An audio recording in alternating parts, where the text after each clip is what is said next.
Good morning students. आज हम hydrophytes के करैक्टर्स के बारे में पढ़ेंगे। इनके मॉर्फोलॉजिकल, एनाटॉमिकल और फिजियोलॉजिकल एडेप्टेशंस की स्टडी करेंगे।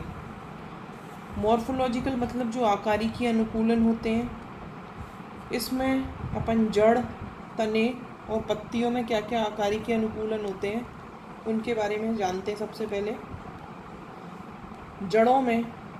जड़ों की बात करें, मूल तंत्र जो होता है वो जलोद्भिद पादपों में कम विकसित होता है, क्योंकि जड़ों का काम जल अवशोषण करना होता है। और ये पादप क्योंकि जल में ही उपस्थित होते हैं या फिर जल की अधिकता वाले स्थान पर होते हैं, इसीलिए मूल तंत्र कम विकसित होगा।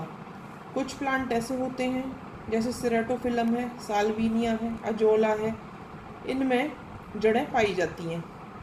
कुछ प्लांट हैं जैसे लेमा, निम्फिया, इनमें मूल रोम नहीं पाए जाते, जड़ों पे रोम अनुपस्थित होंगे।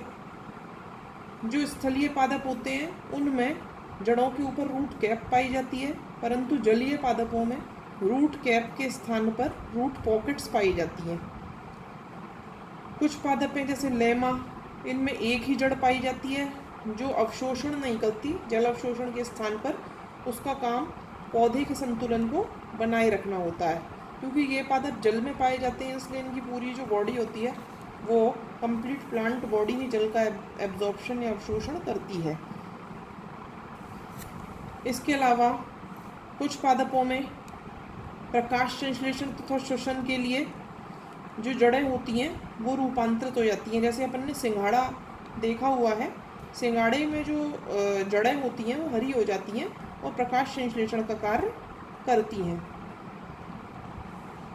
कुछ जड़ें ऐसी हैं, सामान्य जड़ें, कुछ जैसे जूसिया रेपेंस पादप अपन देखें तो उसमें दो तरह की जड़ें पाई जाती हैं। कुछ तो नॉर्मल जड़ें होती हैं, कुछ स्पंजी संरचना वाली जड़ें होती हैं जो जल की सतह के ऊपर तैरती रहती हैं, वो श्वसन का कार्य करती हैं। ये थी जड़ों की बात। तने में क्या आकारिकी अनुकूलन पाए जाते हैं। जलोद्भिद पादपों में जो तना होता है वो पांडुरित प्रकार का होता है, माने कि लंबा, पतला और पीला सा होता है। कोमल होता है, बहुत कमज़ोर और पतला होगा।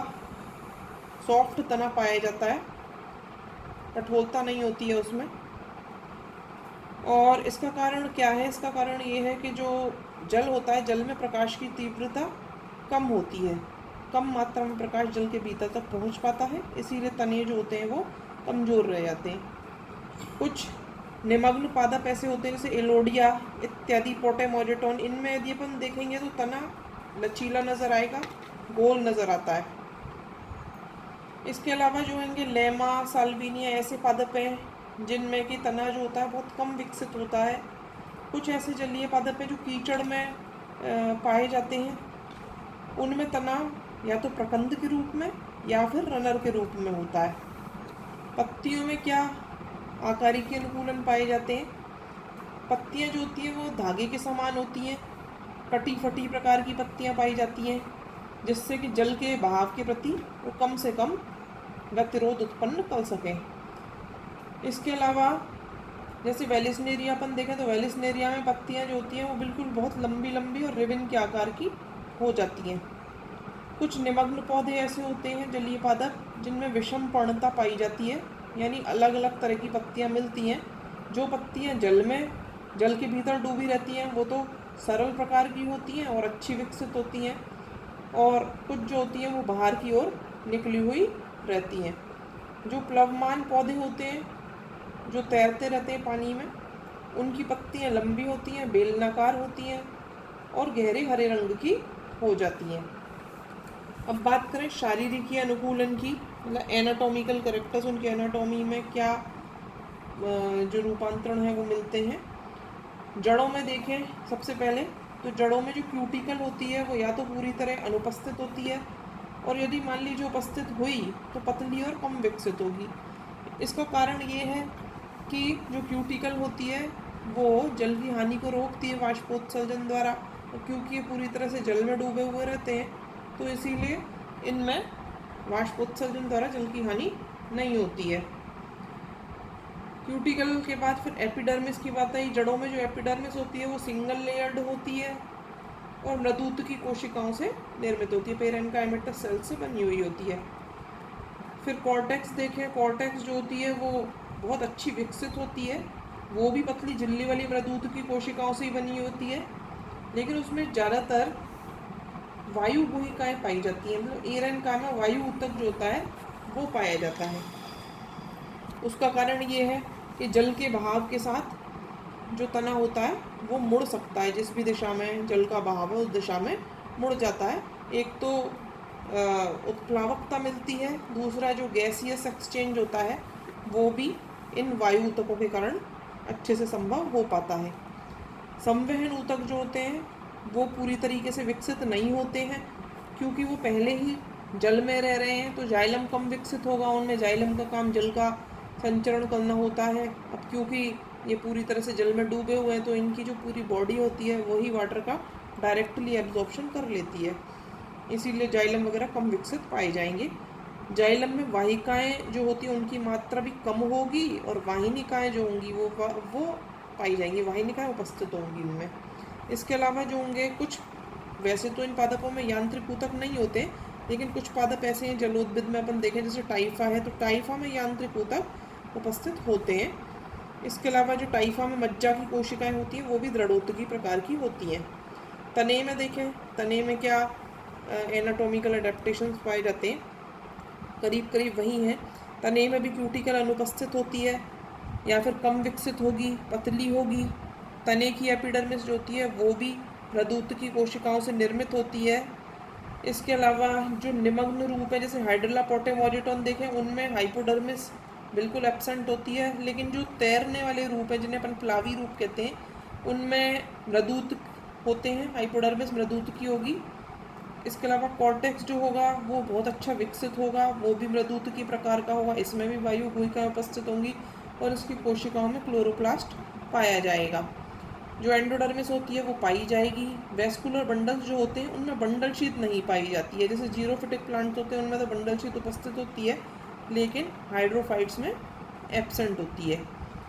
यांत्रिक ऊतक जो होते हैं, मैकेनिकल टिश्यूज, वो एब्सेंट होते हैं, क्योंकि वो कठोरता प्रदान करते हैं, और जलीय पादपों को यदि ये कठोर होंगे तो जल की धारा के साथ इनकी जो प्लांट बॉडी होगी वो क्षतिग्रस्त हो जाएगी, टूट जाएगी, नष्ट हो जाएगी, इसीलिए इनमें यांत्रिक ऊतक नहीं पाए जाते हैं।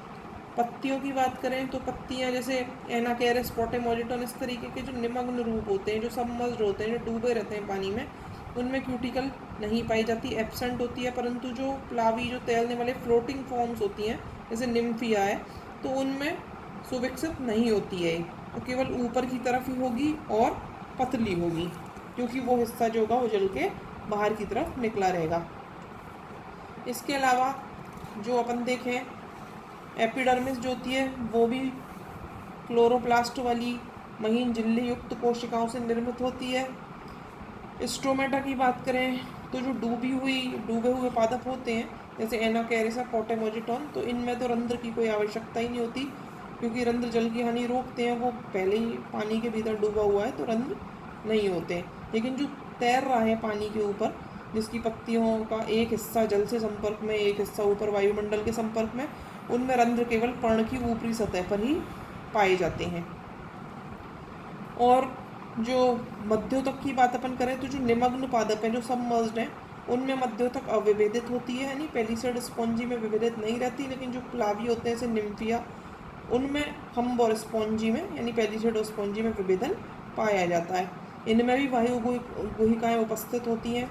वेस्कुलर टिश्यूज जो होते हैं बहुत कम होते हैं, जाइलम और फ्लोएम में विभेदन भी करना कभी कभी बहुत मुश्किल होता है। मैकेनिकल टिश्यूज जो होते हैं, यांत्रिक ऊतक, वो इनमें भी एब्सेंट होते हैं, मजबूती की कोई आवश्यकता नहीं होती।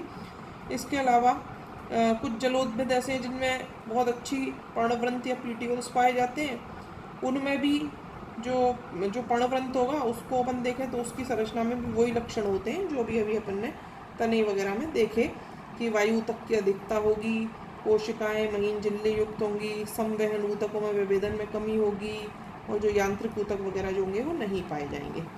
इसके बाद जो है आखिरी चीज़ वो है कार्य की अनुकूलन, जिन्हें फिजियोलॉजिकल अडेप्टेशंस कहते हैं। तो क्योंकि ये जो पादप होते हैं ये जल के भीतर रहते हैं, इनका जो परासरणी दाब का मान होता है वो बहुत कम होता है। इसीलिए जब अपन इन पौधों को जल से बाहर निकालते हैं तो ये शीघ्र ही मुरझा जाते हैं। जो निमग्न पौधे होते हैं उनमें वाष्पोत्सर्जन तो होता नहीं है क्योंकि वो पानी के अंदर डूबे हुए हैं, लेकिन जल किसी न किसी माध्यम से निकलेगा। तो इनमें जल रंध्र होते हैं, तो जल रंध्र के माध्यम से इनमें बिंदु स्राव की प्रक्रिया संपन्न होती है। ये जो पौधे हैं क्योंकि एक समान अनुकूल परिस्थितियों मिलती हैं इनमें, तो इनमें कायिक प्रवर्धन जो होता है वो ज़्यादा पाया जाता है। इनमें जो वेजिटेटिव रिप्रोडक्शन है वो ज़्यादा मिलेगा।